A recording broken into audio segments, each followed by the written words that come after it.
In this video, I'll show you a cost-effective way to replace only the thermal window in an exterior wood door that has full-height glass.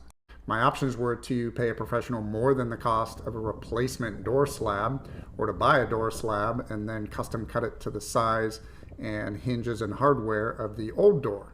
The thermal window on a door is no different than any other. You have an inside glass, you have an outside glass, of course you have a thermal space between, and then holding it all together you have a sealed frame. And just like any thermal window, over a decade or so of hot and cold seasons, the seal will fail. And when it does, what happens is moisture gets in between the glass and it collects dirt and it deposits it on the inside of the glass. So what you have is a dirty window that you can't clean. The only way to get a clean window is to replace it. And in this case, what we're going to have to do is get the exact dimensions. And to do that, we have to remove the glass stop. Now, depending on how the door was made, you may or may not have a removable glass stop. But with this method, it won't matter. We're going to strike a line with a utility knife along this edge, and then we're going to use that as a guide for a saw to cut out the glass stop. First thing we need to do is remove the blinds. And once that's done, we can make the strike between the frame and the glass stop with our utility knife. And what that's going to do is it's going to prevent any splintering or paint chipping when we make the cut with the saw. And here's a close-up. You can see we've got a nice line that we've made with the utility knife separating the glass stop from the frame. And we're just going to complete that for the full perimeter of the window. And now we need to separate the glass from the glass stop. That didn't work out very well. You could use a pair of grip pliers like this, but even that's going to take too long. This is just a drywall blade. It works really well. So just plunge it all the way down until it stops, so it completely cuts the glass away from the silicone. This is a 110 volt oscillating tool. These oscillating tools are not that expensive, and they come with all kinds of different blades that you can use. And in this case, we're going to use a rounded blade that is graded for wood and metal. And that's because we want to be able to cut through any fasteners that we might encounter. And the way these tools work is they just vibrate the blade so fast that it can plunge right into the wood.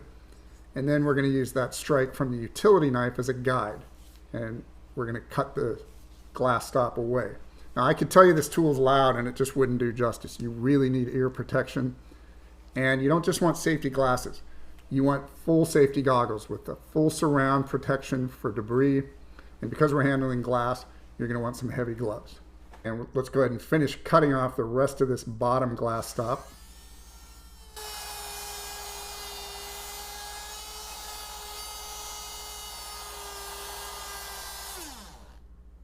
And that loosened it up just enough that we can pull it away. And now we can see the edge of the glass.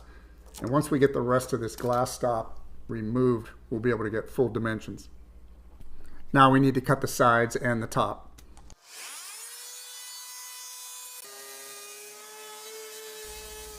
And you'll need to cut down both sides. I'm going to speed this up a little bit to save you some time.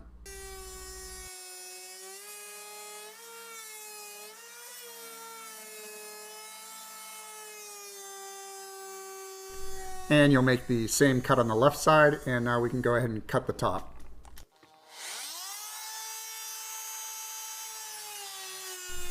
Once again, I will fast forward this to save time.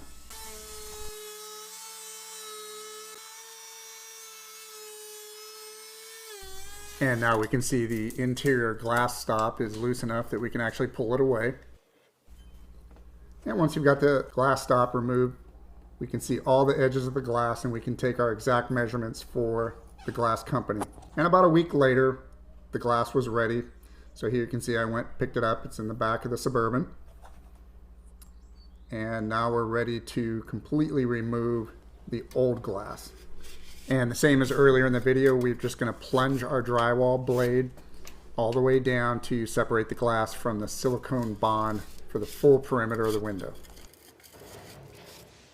We're still not ready to remove the glass. We still have to cut the silicone bond between the glass and the door frame.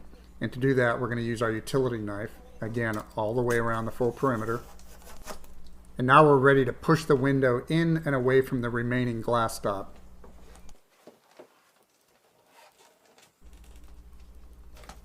And you can see it separating.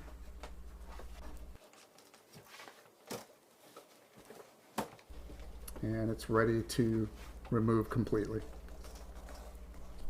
And now I'm going to remove the door and place it onto a sawhorse platform that I've prepared where we can work on it.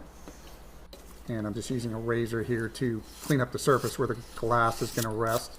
And because the oscillator tool couldn't quite get all the way into the corners, you may need to clean up some of the corner edges with a chisel so we'll accept the new glass stop trim better. And when we're done cleaning up the opening, we just need to put a bead of silicone to set the glass on. And we'll do that for the full perimeter. And here's the glass sitting on the silicone. But we're not done yet. We still need to fill the space between the glass and the door frame with silicone as well.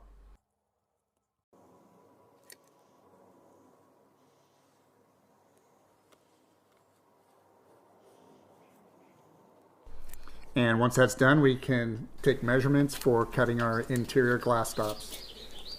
I couldn't find a perfect match to the original glass stop, but I did find a shoe mold that had the right dimensions.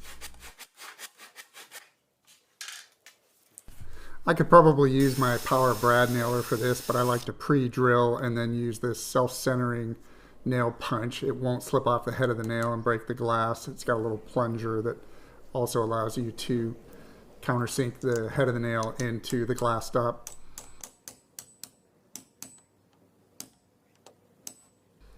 And now we've got the trim completed, a little bit of caulking, and it's ready to paint. And since I didn't use masking tape when I painted it, I just freehanded it with a brush. I'm just going to clean it up now with a razor. I suppose I could have done this with the door installed, but I've still got it on the sawhorse platform. Once we're done cleaning that up, we can put the door back on. So even with the different glass stop, the finished door presented very well, so this ended up being a very good fix.